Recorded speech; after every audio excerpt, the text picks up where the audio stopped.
strengthen our beautiful motivation of the joy and appreciation, and vastness motivation of the bodhicitta, and then the beauty motivation or the realization of the Dzogchen teaching.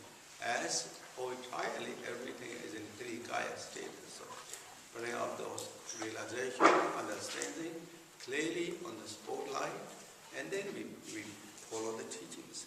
Again, this is like in the Buddha's teaching, what to say, for reflections of the mind or for training of the mind. First is the precious human body. That reality means bring more joy, more appreciation. Use the opportunity, time, that's really what it is. Life is so precious. It's not just the Buddha is talking or saying, and those great masters kind of repeated that, but the reality level, when you look, life is so precious, so beautiful, so also yet is fragile. And just in a way, it is not long, but short time in a way. Well, we are in every beautiful opportunity, every situation, the circumstances, really is so important, trying to activate that. And that's what we all here, you're here and doing this business. Strengthen that quality, that beauty, that richness quality, to acknowledge, being grateful, graceful.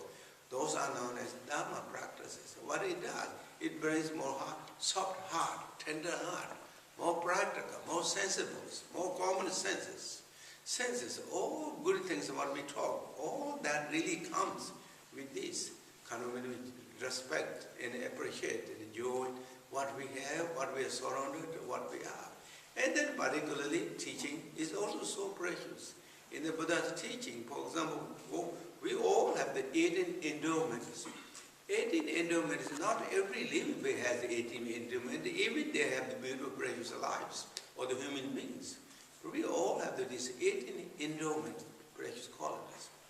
And among the 18 endowment qualities, then we have this Dharma, that one of the 18 endowments meeting the Dharma. But for us, according to the teaching, there's nothing more profound, more deeper, more spatial than the teaching that what we are going through this. There's nothing else. If we search throughout, if we have the capability, we search throughout the universe if there is any more better teaching than this, what we are talking, never going to find any places. Not just in the universe and samsara, but if you search in the pure land, every directions, that was the east direction, pure land, south, west, the north, central, every direction, wherever you look, search, there's better teaching than what we're going through this teaching. There's nothing, according to the teaching. This is the highest teaching, this is the deepest teaching, this is the most profound teaching, yet this is the most simplest teachings, and more practical, simple, casual teachings. There's nothing than that. The whole universe, whole samsara, whole nirvanas. That treasure, we have the great opportunity to bundle it up and open that, enjoy that. And that is so special. And we're looking, searching something to make different meaning in our lifetimes through the Buddha teaching. This is what it is.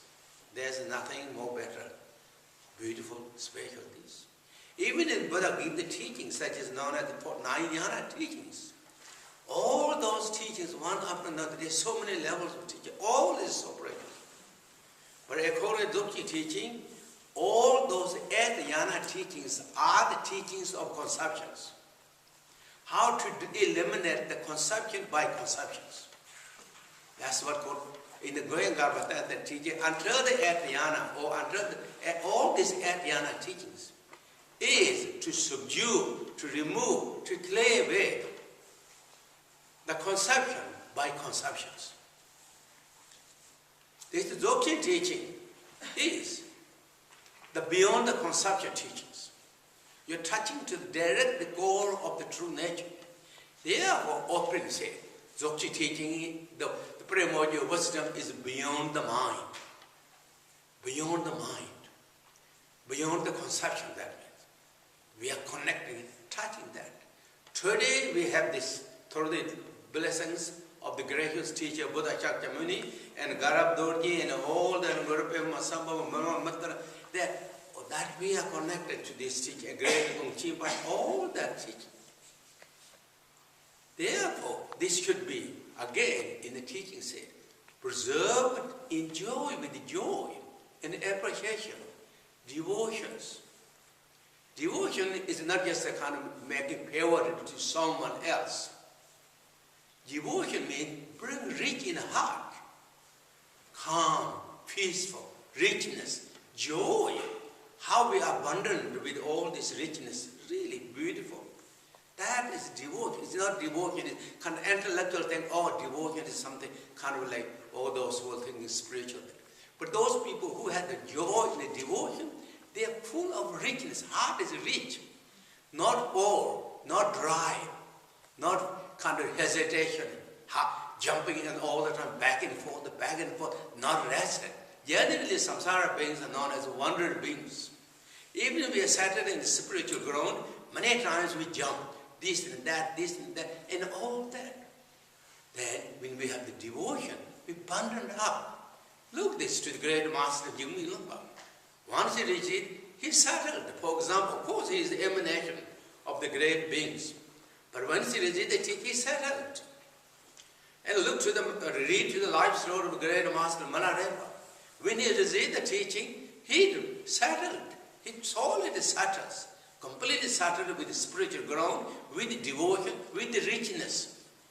And that's what he going to become the great master Malarepa. He's not jumping back and forth. Jumping forth. And the Buddha also too, life story, throughout his consistent, throughout his lifetimes, former lifetimes, consistently stable, even his lifetimes.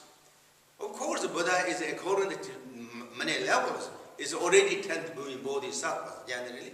Or many times, the Vedanta teaches, he is a Nirmakaya Buddha. That means already some Dharmakaya achieved, and Sambhokaya emanated, and the Nirmakaya came in this world. Good.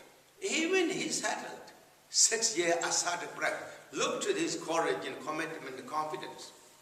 Stabilization, stabilized, determinations to discover the inner beauty and the quality, to eliminating himself, eliminating to all the beings. That is what it is. And therefore, this time we had such a great opportunities by our connections. Our connections. This teaching is also not just coming by accidentalities. We all connect to this lineage teaching. This is teachings.